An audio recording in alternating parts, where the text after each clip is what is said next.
नमस्कार, मैं हूं आपके साथ राखी लांबा। अगर आप नोएडा, गाजियाबाद या गुरुग्राम में रहते हैं और अपनी गाड़ी से रोजाना दिल्ली ऑफिस जाते हैं तो जरा ध्यान रखिए और ठहर जाइए। ये वीडियो आपके लिए देखना बेहद जरूरी है, वरना हो सकता है कि आपको दिल्ली बॉर्डर से ही वापस लौटना पड़े। दिल्ली एक बार फिर से गैस चैम्बर बन चुकी है, सांस लेना मुश्किल है और आंखों में जलन हो रही है। इसी को देखते हुए दिल्ली सरकार ने अब तक का सबसे बड़ा और कड़ा फैसला ले लिया है। एक ऐसा फैसला जिसने एनसीआर के करीब 12 लाख गाड़ी मालिकों की नींद उड़ा दी है। सरकार ने आदेश जारी किया है कि दिल्ली में अब सिर्फ BS6 इंजन वाली गाड़ियां ही एंटर कर पाएंगी, बाकी सब बैन।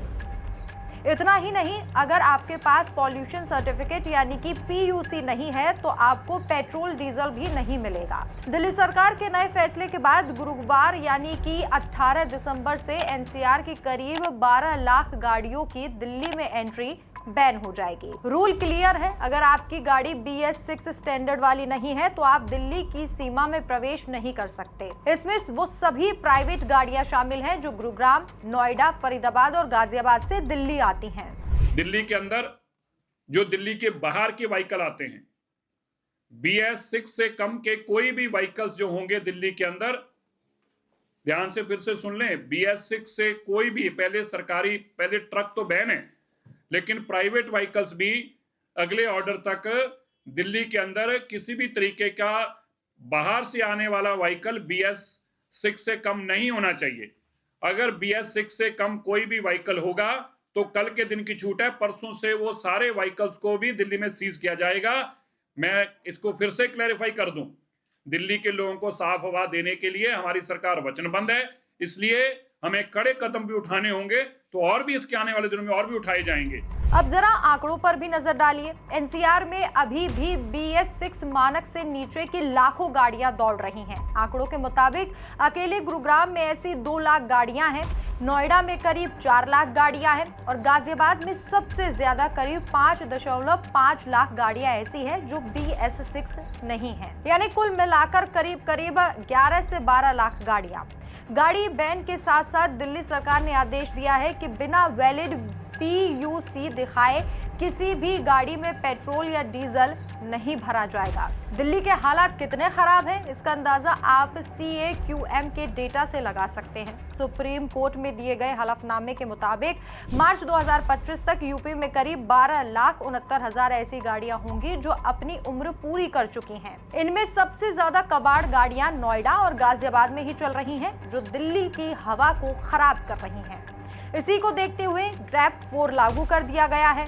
दिल्ली सरकार में मंत्री कपिल मिश्रा ने जानकारी दी है कि बढ़ते प्रदूषण को देखते हुए कई सख्त फैसले लिए गए हैं। दिल्ली सरकार के दफ्तरों में 50% कर्मचारियों के लिए वर्क फ्रॉम होम लागू कर दिया गया है। प्राइवेट ऑफिसों को भी यही सलाह दी गई है। चूंकि ग्रैप 3 और ग्रैप 4 की वजह से कंस्ट्रक्शन पूरी तरह से बंद है तो दिहाड़ी मजदूरों की रोजी रोटी पर संकट आ गया है और इसीलिए सरकार ने रजिस्टर्ड श्रमिकों को 10,000 रुपए का मुआवजा देने का फैसला किया ताकि वो अपना घर सुचारू रूप से चला सकें। दिल्ली में ग्रैप 3 जब लगा था तो 16 दिन के लिए ग्रैप 3 दिल्ली में लगा था। 16 दिन सभी कंस्ट्रक्शन का काम दिल्ली में बंद था। अब ग्रैप 4 लगा हुआ है। ग्रैप 3 के दौरान जो कंस्ट्रक्शन का काम बंद था उससे दिल्ली के कंस्ट्रक्शन वर्कर, निर्माण मजदूर प्रभावित हुए थे। खासतौर पे जो लोग दिहाड़ी के हिसाब से काम करते हैं, जिनको रोज का काम का पैसा मिलता है, उनकी आमदनी बंद हुई थी। मुख्यमंत्री महोदया के द्वारा दिल्ली के लेबर डिपार्टमेंट ने, श्रम मंत्रालय ने, श्रम विभाग ने यह निर्णय लिया है कि सभी रजिस्टर्ड वेरीफाइड जो कंस्ट्रक्शन वर्कर हैं, निर्माण मजदूर हैं, ग्रैप 3 का कंपनसेशन 10,000 रुपए सबके खातों में दिल्ली सरकार के द्वारा भेजा जाएगा। ये ग्रैप 4 के लिए भी, जब ग्रैप 4 समाप्त होगा, ग्रैप 4 के दिनों को भी हम काउंट करेंगे और ग्रैप 4 का भी कंपनसेशन हम सभी रजिस्टर्ड वेरीफाइड कंस्ट्रक्शन वर्कर्स के खातों में भेजेंगे। ये दिल्ली की मौजूदा स्थिति है। एक तरफ हवा जहरीली होती जा रही है, जिससे बचना जरूरी है, और दूसरी तरफ ये कड़े नियम है जो आम आदमी के रूटीन पर बुरा प्रभाव डाल रही हैं। 12 लाख गाड़ियां अगर एक दिन में सड़कों से हट जाएं तो प्रदूषण कम जरूर होगा, लेकिन पब्लिक ट्रांसपोर्ट पर लोड बढ़ेगा। आपको क्या लगता है, क्या BS6 वाली गाड़ियों की एंट्री बैन करना सही फैसला है?